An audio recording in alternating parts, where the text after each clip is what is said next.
Antes de mais nada, é sempre um prazer estar aqui e começando o ano então com essa oportunidade, né, estar aqui com vocês. Eu gosto sempre de iniciar colocando que nós que estamos aqui como palestrantes dentro da doutrina espírita, nós não somos sacerdotes, o espiritismo não tem sacerdócio. Nós somos meros estudantes que pegamos um tema e desenvolvemos assim como vocês podem fazer também. Então, tudo que eu falar aqui não é uma verdade absoluta, não existe uma verdade absoluta dentro do espiritismo, não tem dogmas.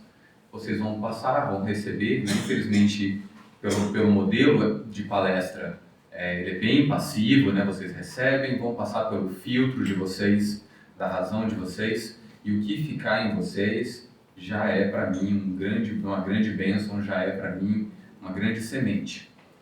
Se não ficar nada, não tem problema, né? Desde que isso tenha passado pelo seu filtro do seu estudo. Então, essa é sempre a recomendação que eu gosto de trazer antes de começar qualquer tema, antes de começar essa elaboração, porque é importante que a gente tenha esse papel ativo de desenvolver esse espírito crítico, independente de quem está palestrando aqui na frente, né? Bom, e hoje nós vamos falar sobre o quê? Vamos falar sobre o trabalho na seara do Cristo, trabalho na casa do Cristo. Quando a gente pensa em trabalho, e aí eu quero começar trazendo um pouco desse pensamento, um pouco dessa ideia, do que significa o trabalho. Para o Espiritismo, o trabalho ele é uma lei.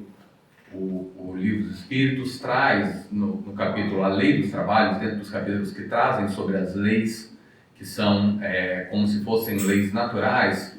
Kardec, que era um pedagogo, quando ele divide, ele em algum momento ele tenta entender se existem leis que são perenes, que são naturais. Entre uma dessas leis, e aí para essa compreensão, ele divide mais ou menos 10 leis que ele coloca. Uma delas é a lei do trabalho.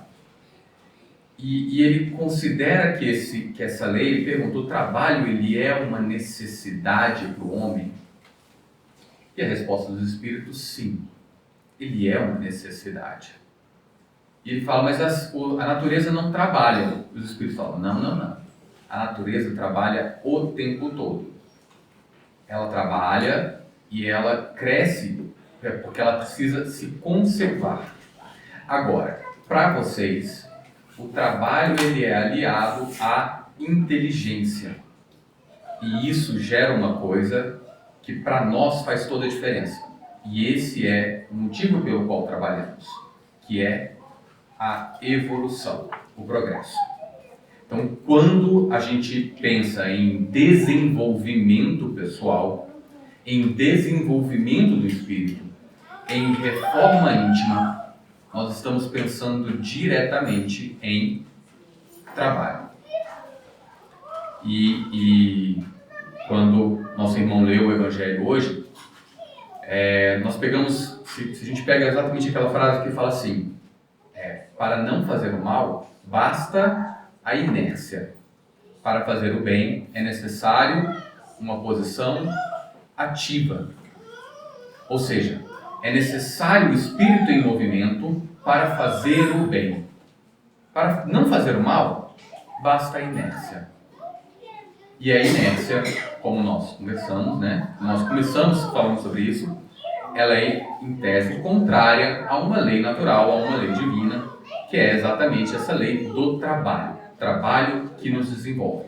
Isso vai estar presente em várias passagens. A gente tem, em determinado momento da Bíblia, nós falamos como que fala-se que existe uma diferença muito grande entre o saber e o fazer. Essa percepção dessa diferença entre o saber e o fazer está exatamente vinculada pela força do trabalho. Então, toda vez que a gente está vivendo isso nesse momento agora, nós estamos vivendo uma revolução do conhecimento. Hoje nós temos nas nossas mãos pequenos aparelhinhos que são poderosas bibliotecas, né? Nós temos a capacidade, inclusive até agora, de ter dentro desse aparelho algo que pense pela gente, né? Algo que faça, se eu quero fazer um planejamento, preciso de um planejamento para uma dieta. Aí eu vou lá no chat GPT e falo, olha, eu quero um planejamento para uma dieta. O planejamento vem para você.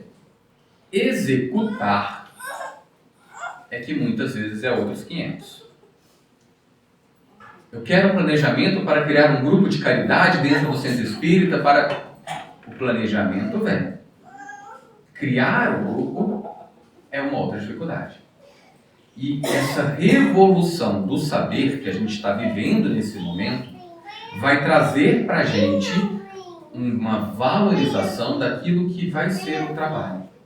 A partir de agora, saber vai ficar mais comum. Muitos vão saber, muitos vão ter acesso ao saber. Fazer o correto, lidar com isso, entender o que naquele saber está falho, você só vai conseguir entender através da prática, através do fazer efetivo. Então é necessário inicialmente a gente compreender isso como uma necessidade. A evolução, o nosso crescimento, vem agora a partir não somente do saber. Saber se tornou o primeiro passo, mas também do fazer.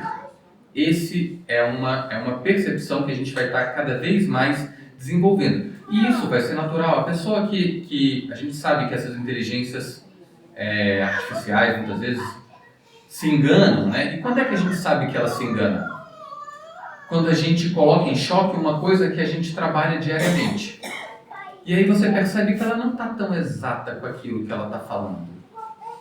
Porque você no seu trabalho conseguiu perceber e saber muito mais do que aquilo que ela está colocando como algo genérico. Mas é só porque você trabalha com aquilo. Só porque você tem aquilo dentro da sua percepção. Então, o desenvolvimento desse conhecimento vem através de uma prática daquilo que você agora planejou e sabe. Essa é uma diferença que está cada vez, para nós, cada vez mais gritante. Então, esse é o primeiro ponto do porquê trabalhar. Tem um vídeo uma palestra que é dada pelo nosso irmão Clóvis de Barros, que ele é um filósofo. E ele trata uma percepção de que a nossa felicidade sempre está à frente daquilo que a gente está trabalhando. Então, quando você está na escola, esse é o exemplo que ele usa, quando você está na escola, a professora vira e fala assim, olha, vocês vão estudar para passar de ano, porque no segundo ano que é realmente uma coisa muito feliz. E aí você estuda e passa de ano e chega no segundo ano, você vai se preparar agora para o terceiro ano. E é no terceiro ano que você vai ser feliz. No terceiro ano, mesma coisa, é muito difícil, você vai se preparar para o quarto ano. E assim sucessivamente. Até que você chega na faculdade, no seu trabalho. E no seu trabalho, sua felicidade está onde? Não, você agora entrou você na linha sucessória da empresa, você é o júnior. Sua felicidade vai estar quando você for um sócio. E aí você vai crescendo, e trabalhando. Até você chegar numa idade onde você já, talvez, não tenha encontrado essa felicidade, mas você recebe os louros daquele, olha, o seu trabalho, parabéns. E isso encerra com a sua felicidade que você não alcançou. Essa visão muito materialista, ele contesta, ele contrasta com uma visão religiosa. Que ele fala, é muito comum que as religiões coloquem, nós vamos trabalhar. O trabalho do Cristo, vamos trabalhar. Lá na frente, vocês vão receber os louros disso quando? No falecimento. E aí vocês vão falecer. E aí, quando vocês falecerem, aí vem os louros do trabalho. Aí vem as benesses. Vocês vão ser agraciados com lugares no céu, com harpas mais bonitas, né? Então, ele contrasta isso dizendo, as religiões colocam essa expectativa de continuação do trabalho Você vai continuar trabalhando para receber no pós-mortem. As doutrinas reencarnacionistas, especialmente o Espiritismo, contestam basicamente isso.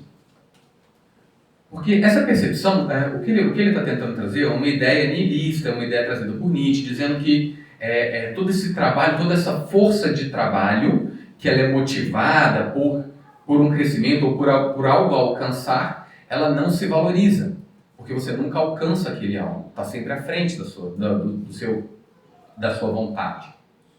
E essa percepção leva muitas vezes a um pensamento materialista, onde você pergunta, olha, para que eu vou trabalhar então?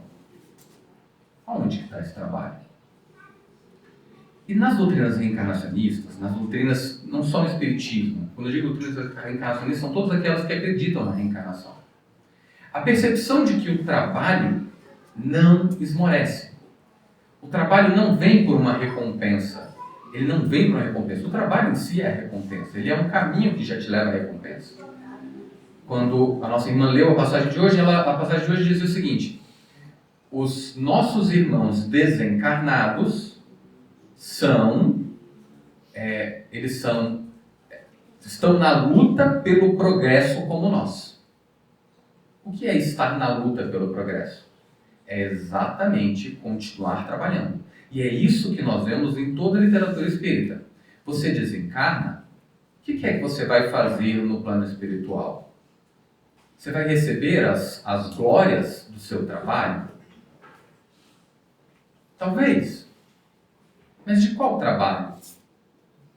É do seu trabalho de oficial, do Tribunal de Justiça, do seu trabalho de desembargador, de diplomata, de vendedor? Não. É do seu trabalho de reforma íntima em você.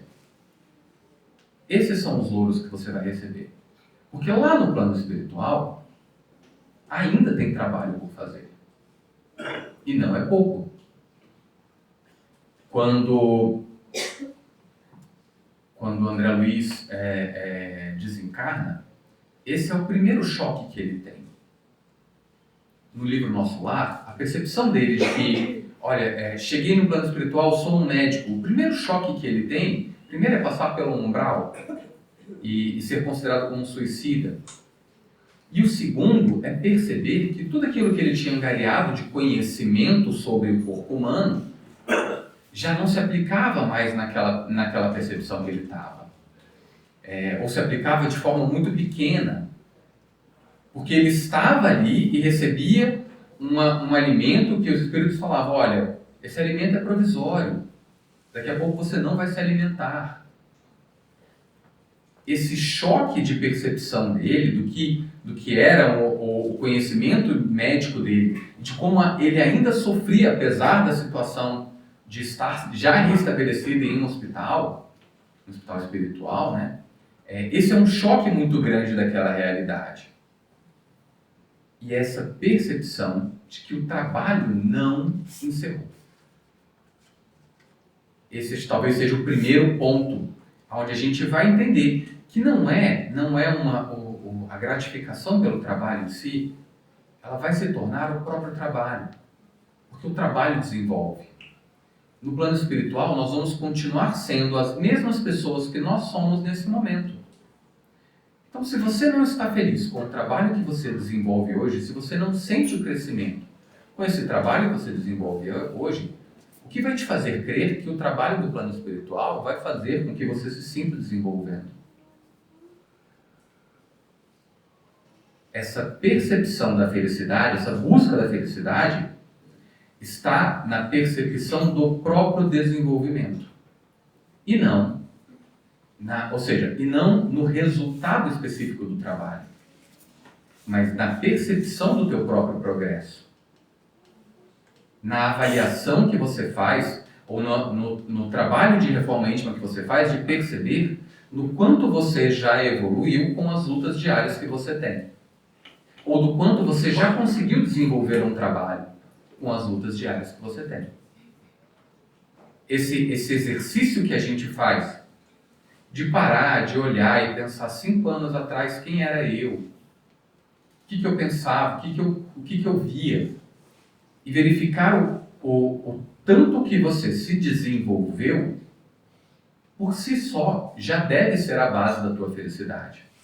E a base daquilo que vai te incentivar a prosseguir trabalhando. E aqui, claro, a gente fala isso, chega até, daqui eu consigo ver a tristeza nos olhos de vocês, falando que o trabalho não termina, que o trabalho é perene, que o trabalho vai continuar, que não, o espírito não tem direito à aposentadoria. Né? Assim, essa percepção do valor do trabalho é que vai fazer diferença na nossa percepção do que é, claro, esse avanço.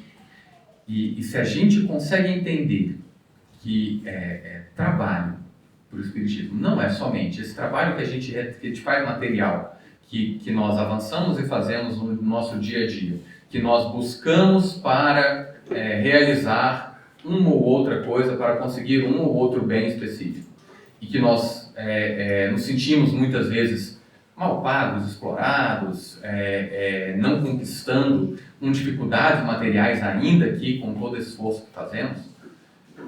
Se nós não conseguimos perceber aquilo que nós estamos ganhando através do desenvolvimento pessoal, de nada vai valer o trabalho realmente.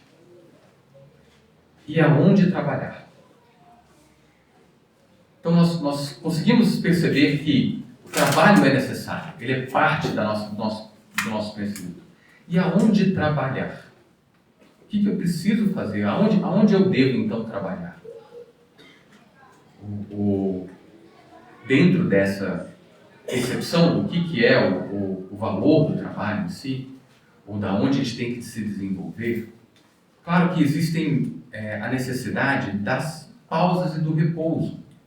Kardec dedica isso no Livro do Espírito. Ele pergunta: qual é o limite desse trabalho? E a resposta é bem clara: o limite do esgotamento físico. É o teu limite. Esse é o teu trabalho. E aonde trabalhar? Aonde nós vamos estabelecer? Então, entender que faz parte do trabalho planejar, parar e pensar um pouco no que está fazendo, entender se você está fazendo um trabalho que está, de alguma forma, te gratificando, está, de alguma forma, te desenvolvendo. E eu estou fazendo aquilo que eu quero, não só materialmente, mas aquilo que eu gostaria de estar fazendo. Esse planejamento e essa percepção é parte do trabalho. É você parar e pensar e refletir, inclusive nas horas de repouso, do repouso físico. É você meditar naquilo que você está construindo antes de dormir e parar e pensar: estou fazendo aquilo que eu gostaria? Estou fazendo da forma que eu gostaria? O que eu preciso fazer para mudar? Isso é parte do nosso desenvolvimento. E aí nós vemos, mais uma vez, voltando então ao nosso lar, nós temos uma passagem muito singela. O André Luiz está ele já se recupera depois do hospital, e ele, em determinado momento, vai até a casa de um companheiro dele, que é Lísias. Nessa ida à casa de Lísias, ele conhece a mãe de Lísias, Laura. E nessa recuperação, eles conversam sobre o bônus horas. É uma conversa muito interessante que a gente vai retomar daqui a pouquinho. Ele conversa sobre essa gratificação específica, que é o bônus horas, e conversa também sobre a oportunidade de trabalho. Até que Lísias coloca para ele e fala assim: olha, eu tenho para você, eu consegui com o ministro, uma visita até o Ministério da Regeneração. E aí Lísias sai e deixa sozinho com a mãe. E a mãe fala assim: André Luiz, eu vou te dar um conselho maternal. Olha a força que ela coloca nesse conselho. Ela fala: você tem um perfil investigador. Você gosta de investigar, você gosta de observar. Mas antes de tudo, observe a necessidade do trabalho à sua volta. E trabalhe. Você só vai conseguir compreender tudo aquilo que está sendo passado para você se você conseguir trabalhar. E quando ele vai fazer uma visita, nesse primeiro ponto de parada dessa visita, ele observa que o local precisava de limpeza. E ele, um médico renomado, com todo o orgulho dele, pega a vassoura e começa a fazer a limpeza do ambiente. Essa percepção de que o trabalho à nossa volta está sempre necessário, ela é uma percepção que vem do nosso engrandecimento, da nossa humildade, que todo o trabalho que é desenvolvido, ele cresce aquele trabalho que é feito. Na casa espírita a gente vê isso gigantescamente. Porque nos parece simples o trabalho de receber pessoas na porta. Às vezes você vai dizer assim, eu não estudei para isso. Estou eu aqui, não vim aqui para isso, eu quero ser o médico. Eu quero ser a pessoa, o dirigente, o diretor. E perde a função da pessoa que está fazendo o trabalho mais simples. E como é agradável, como aquele trabalho pode ser bem feito. A pessoa que recebe, que orienta, que dá pequenas orientações. Não precisa ser o coordenador. Não precisa ser a pessoa que arruma a sala quando vocês chegam, antes de vir para o trabalho. Todos esses pequenos trabalhos são necessários e estão à disposição. E à medida que a gente vai percebendo o trabalho à nossa volta, a gente vai vendo que o trabalho é, de fato, gigantesco e infinito. Quando a gente está no nosso lar, eu gosto muito de uma expressão budista que ela fala, a ideia assim, é uma ideia que diz que toda vez que você sair de um ambiente, você deve deixar o ambiente melhor do que quando você chegou. Ou seja, isso em si já é um trabalho. Você vai estar naquele ambiente, você vai observar as pessoas, escutar as pessoas, conversar com as pessoas. E entender que quando você sair dali, às vezes, a sujeira que você deixou pode ser catada. Porque você deixou alguma sujeira. Vamos deixar o ambiente melhor do que quando eu saí. Ou estou saindo daqui, mas estou deixando o ambiente de nervosismo. Vou voltar e vou tranquilizar aquelas pessoas. Percebe como isso em si já é um trabalho gigantesco? Deixar o ambiente melhor do que quando você chegou. Essa percepção de que o trabalho em si está à nossa volta e é esse trabalho que se espera da gente. Quando, claro, né, assim, vamos trazer os melhores exemplos. Né? A leitura de hoje foi do Paulo de Tarso. E, bom, se vocês não têm uma meta para 2026, eu vou sugerir a meta de ler o livro Paulo Estevam. O livro Paulo Estevam conta a história de Paulo de Tarso. E na história de Paulo de Tarso, né, ele começa como Saulo, era um senador, uma pessoa da nobreza. Ele, em determinado momento, ele se coloca numa posição de perseguir os cristãos. E ele começa a coordenar um trabalho que era de perseguir essa religião que estava se formando, essa seita que estava se formando dos cristãos. Quando ele está indo para Damasco, e aí, eu não vou contar o livro todo, mas só especialmente essa partezinha. Quando ele está indo para Damasco, o próprio Cristo reaparece para ele. E ele, a pergunta, né, assim, nesse momento, a luz era tão grande que cega ele cai do cavalo, e o Cristo pergunta, né, fala, Saulo, por que me persegues?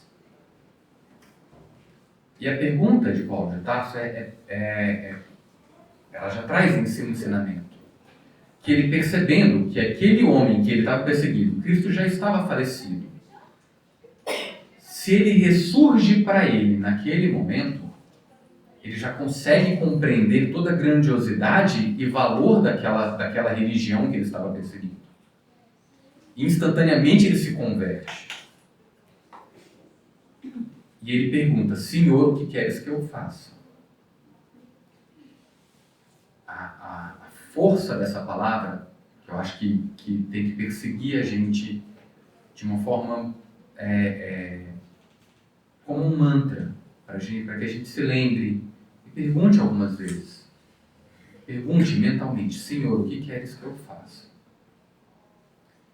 E o Cristo aí, essa passagem já é uma leitura do Emmanuel no Caminho, Verdade e Vida. O Cristo fala assim: vá até. Ele já estava cego, ele já estava desorientado. E ele fala: entra na cidade e procura abrigo. E aí o Emmanuel se pergunta, essa passagem é muito curiosa, porque o Cristo poderia ter respondido essa pergunta, que era uma pergunta tão direta: Senhor, o que queres que eu faça? E ele fala: entra na cidade e procura abrigo. Ele não responde: olha, você vai catequizar os gentios, eu quero que você se torne meu apóstolo, eu quero que você leia as Escrituras, eu quero que você faça... O Cristo não traz nenhum tipo de ordem ou comando direto e específico. Ele não explica para Saulo qual que era, o que ele queria dele. Ele deixa. O comando dele é muito simples, olha, continue fazendo o que você estava fazendo. Vá até Damasco. E é lá em Damasco que ele orienta um dos seus discípulos, Ananias, por intuição, a ir encontrar com Paulo de Tarso. E ali curar a cegueira dele, e ali conversar com ele, e deixar que ele entenda tudo aquilo que está acontecendo. A lição que o Emmanuel fala é muito interessante, porque ele fala assim: a percepção do trabalho de Paulo não era um comando, não era uma ordem. O Cristo permite que nós, através da lei de cooperação entre nós, que ele escute de uma pessoa igual a ele, perdida como ele, cega como ele, no mesmo estado, talvez um pouco mais que ele, que Ananias. Que ele escute quais eram os próximos passos, mas que eles descubram sozinhos. Essa é a lei de cooperação. Quando a gente pensa muitas vezes na situação do trabalho, é muito comum que a gente, especialmente do trabalho de caridade, que a gente coloque alguns empecilhos ou coloque algumas dificuldades que a gente vai alcançar para poder estabelecer o nosso trabalho efetivo. Então eu vou ganhar na Mega Sena da Virada e aí sim eu vou me tornar uma pessoa caridosa. Ou então, assim, quando eu passar no concurso público, aí eu vou me tornar uma pessoa caridosa. Aí eu vou fazer uma atividade de caridade. Ou quando eu morrer, aí eu vou ter tempo de fazer uma atividade de caridade. E na verdade, o tempo do trabalho é o agora. E é através da cooperação. Você vai entrar na cidade de Damasco. É só isso. É a vontade de trabalhar. É só isso que necessita.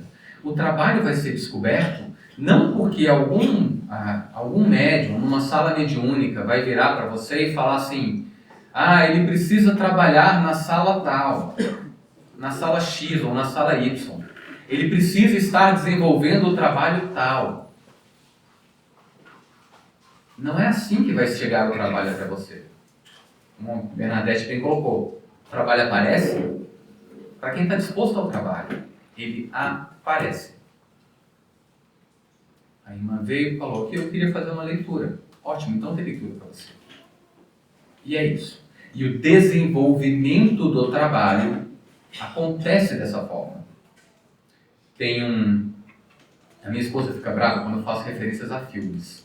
Ela fala assim, poxa, mas todo palestrante vai lá, faz um monte de referência a livros, você faz referência a filme, poxa. Eu acho que acho interessante essa convergência.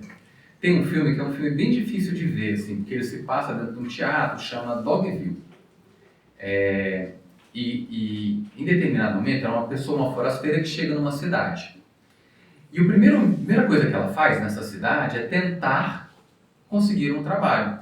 E ela vai perguntando de casa em casa, ou de comércio em comércio, o que ela poderia fazer. Aí todo mundo fala assim, olha, não tem nada para você fazer aqui. Porque o trabalho já estava bem estruturado. Não tem nada para você fazer aqui. Mas, se você quiser ajudar, tem aquela horta ali que está improdutiva. Mas se você quiser ajudar, você pode limpar aquela prateleira. Todo mundo fala, olha, o trabalho, não tem trabalho aqui. Mas, quer fazer alguma coisa? Ó, limpa aí essas coisas aqui. E ela vai fazendo isso. Dali a um tempo, ela sente a necessidade de sair da cidade. E aí as pessoas ficam assim, mas como assim? Ela vai sair? Quem vai cuidar da horta? Quem vai limpar aqui essas coisas da prateleira? Ou seja, o trabalho em si na cidade se desenvolveu porque alguém se predispôs a fazer. E à medida que era feito, aquilo se tornou parte intrínseca do trabalho que ele quer desenvolver naquela cidade. E aí, a ponto das pessoas não conseguirem mais compreender aquele trabalho sem aquela pessoa. E é exatamente isso que acontece nos principais trabalhos de caridade que a gente frequenta. Vá até o trabalho, tenha vontade e diga, o que eu posso fazer? Senhor, o que queres que eu faça? Tem aquela prateleira. Então eu vou lidar com aquela prateleira. A partir do momento que aquela prateleira, claro, se ela for importante, vai continuar sendo feito. A partir do momento que as pessoas sentirem que você está fazendo um trabalho, quando elas olharem para aquela prateleira limpa, é uma beleza. Nossa, como o trabalho ficou mais limpo e organizado. E aí, você se tornou necessário aquele trabalho. A gente coloca isso, claro, quando a gente fala no trabalho na Serra do Cristo, o primeiro pensamento que vem é o trabalho de caridade. Porque ele é necessário. Muito mais do que necessário. Ele é a nossa salvação. Ou seja, é fazendo pelo outro. É fazendo um trabalho descompromissado pelo outro, desinteressado pelo outro. Que é uma coisa que a gente, nos nossos trabalhos materiais, muitas vezes não tem oportunidade. Mas sempre que a gente, dentro do nosso... que a gente consegue fazer um trabalho que seja completamente descompromissado, completamente não remunerado, aonde você consegue ajudar uma pessoa. Não é sempre os nossos trabalhos pessoais. A gente tem oportunidades disso, mas nem sempre a gente consegue fazer. No trabalho de caridade, você faz isso, e isso é, de fato, muito importante. Porque você começa a perceber, não só que as relações daquele trabalho se tornam mais valoráveis. É interessante como a gente consegue perceber que as pessoas que trabalham no trabalho de caridade criam vínculos de amizade que muitas vezes não tem com as pessoas com quem eles trabalham no trabalho do dia a dia. Por mais que o trabalho seja muito pequenininho, é 1 hora só por dia, é uma vez no final de semana. E ainda assim você consegue desenvolver vínculos de amizade porque é forte esse intuito e essa vontade de contribuir com a sociedade, de contribuir pelo auxílio do outro. Isso cria um vínculo muito forte de identidade. De você não precisar bater meta, nem ultrapassar. Claro, a gente, como todo trabalho, às vezes é necessário planejamento. Mas você não precisa ficar se vencendo, você está ali trabalhando pelo próximo. E o trabalho pelo próximo te gratifica, te retribui. Então é importante a gente desenvolver e colocar isso. De novo, estamos no início do ano, né? Então é a época das metas. Vamos colocar mais uma meta de desenvolver um trabalho de caridade. Porque isso ajuda não só não vai ajudar não só aquela outra pessoa, ajuda você também, no seu físico e no seu mental.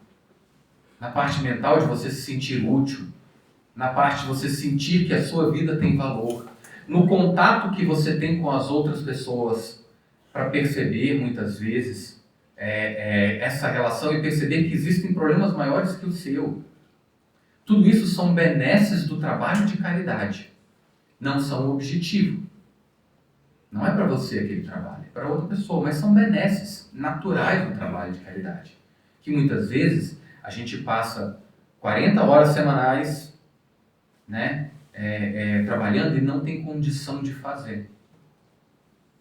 Em trabalhos onde você consegue estabelecer, muitas vezes com alegria.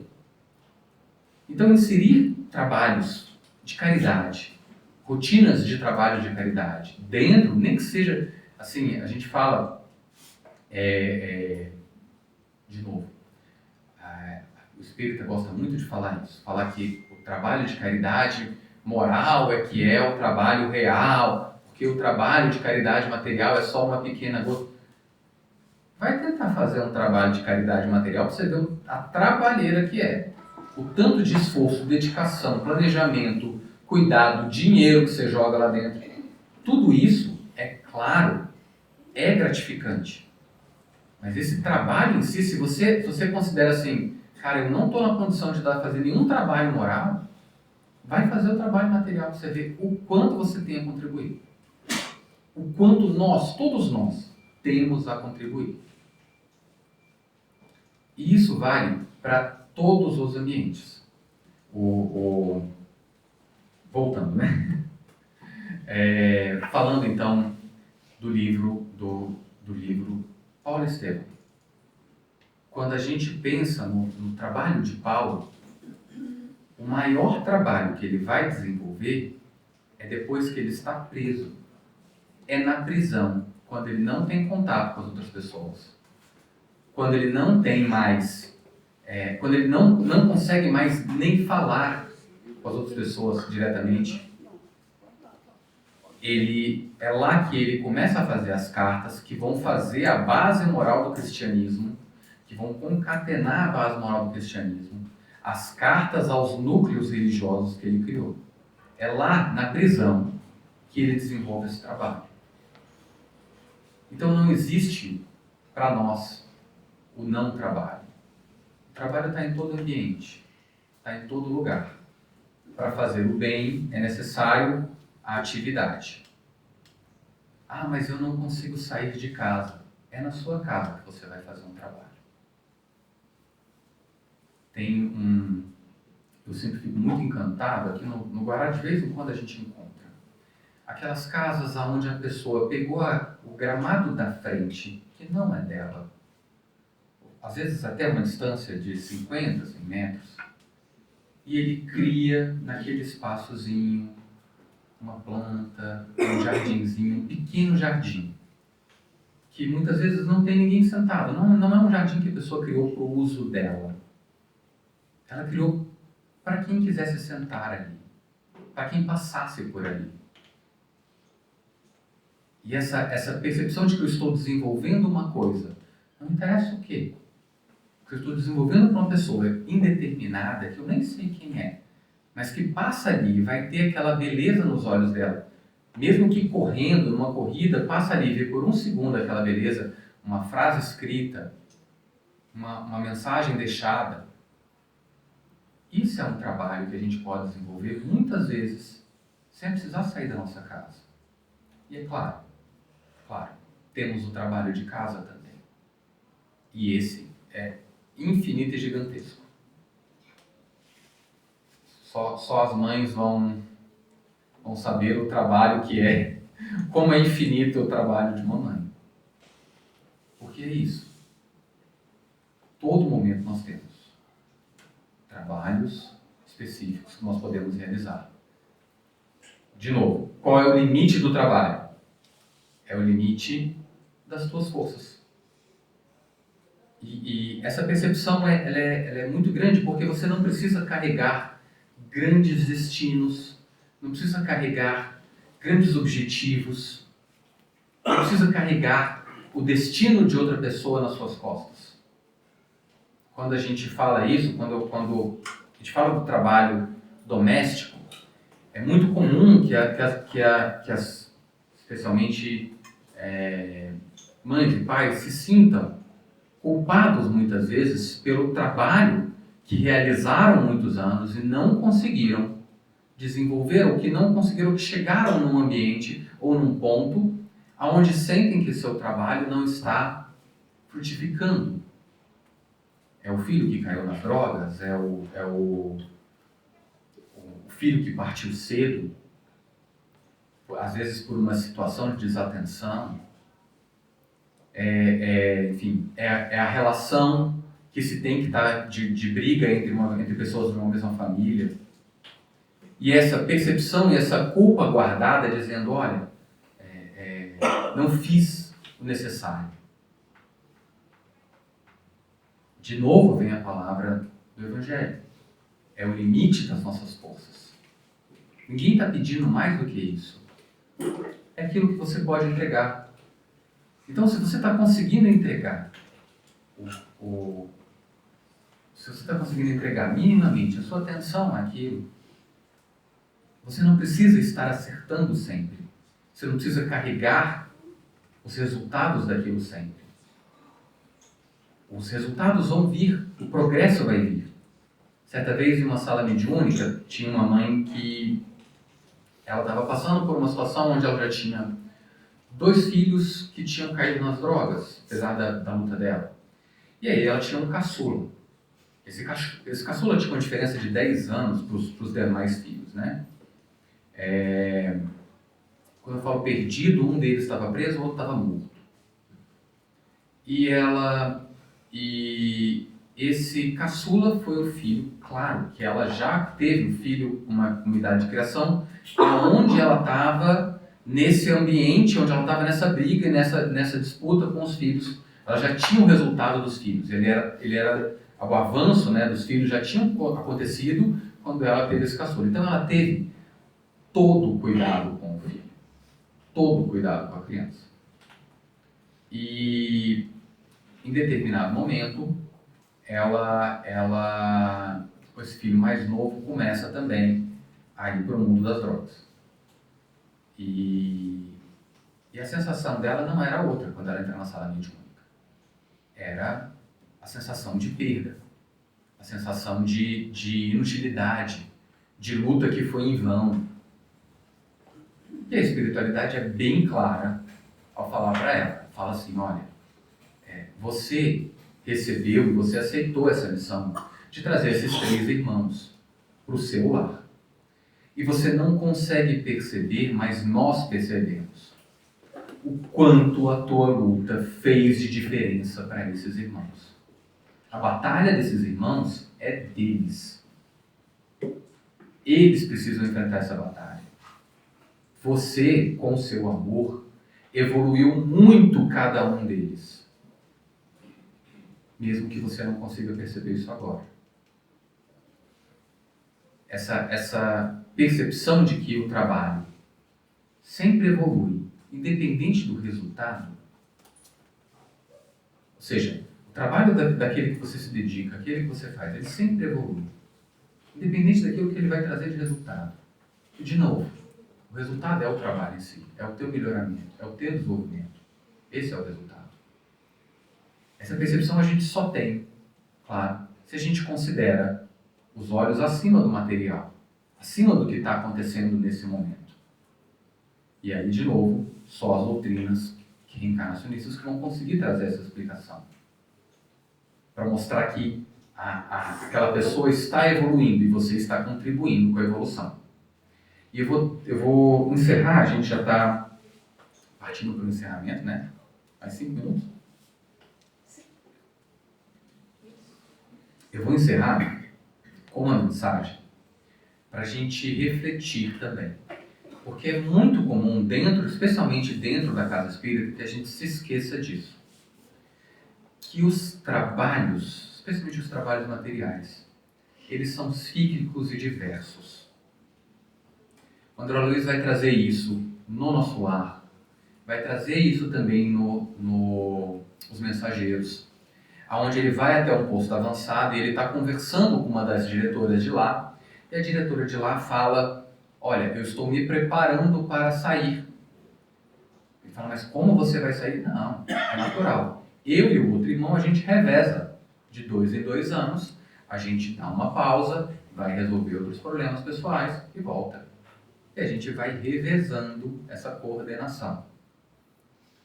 Essa percepção de trabalho, que o trabalho é cíclico, que o trabalho, ou seja, ele desenvolve, a gente, não sei se algum de vocês aqui já teve a oportunidade de passar por isso, e voltou ao mesmo ambiente de trabalho, depois de ter saído daquele trabalho há algum tempo, aonde você desenvolveu um trabalho muito longo, e você voltou para aquele ambiente e havia uma sensação de não pertencimento, de estranheza, que aquele trabalho já não era mais o mesmo que você tinha quando você estava lá. Então você trabalhou muitos anos naquele mesmo trabalho e ajudou a desenvolver, ajudou a construir. Depois você saiu e quando você voltou parece que você já não pertence mais àquele lugar. Aquele lugar nunca foi seu. Não sei se alguém já teve essa percepção. Muito comum. Porque o trabalho continua a se desenvolver em ciclos. E isso acontece muito na casa espírita. Nosso irmão presidente sabe que o trabalho dele vai começar, uma hora vai se encerrar e ele vai passar o bastão para outra pessoa. E o trabalho vai se desenvolver de outras formas, com outras ideias, em outros tempos. E isso em si é desenvolvimento. E talvez não se desenvolva. E talvez estagne. E talvez se destrua. Os irmãos, especialmente espíritos, muitas vezes ficam ofendidos quando vem uma decisão da direção que fala: olha, esse trabalho aqui não está mais se encaixando mais, vamos encerrar esse trabalho. E aí a pessoa fica triste, chateada, fica magoada com a direção da casa, magoada com quem está no ambiente de trabalho, fala: você não compreende o valor do meu trabalho. Essa percepção de que o trabalho ocorre em ciclos, se desenvolve em ciclos, se desenvolve através da diversidade, muitas vezes, da diversidade de pensamentos, da diversidade de orientações, da diversidade daquilo que vai sendo colocado. Isso em si já é uma percepção muito espírita, porque ela consegue compreender que nem nós ficamos o tempo todo no mesmo trabalho. Logo, logo, todos nós vamos desencarnar, e aí, aquele trabalho que você desenvolveu com seu filho, com sua filha, o trabalho que você desenvolveu para construir a sua casa, especialmente a sua casa, o seu quarto, a sua penteadeira, vai para o lixo, vai para o chão, em algum momento desse ciclo todo. E tudo bem. Porque faz parte, outros trabalhos vão surgir. O que é perene são 2 coisas: modificação e trabalho. Só isso é perene. Isso vai se manter. Necessidade de trabalhar e a necessidade de se modificar.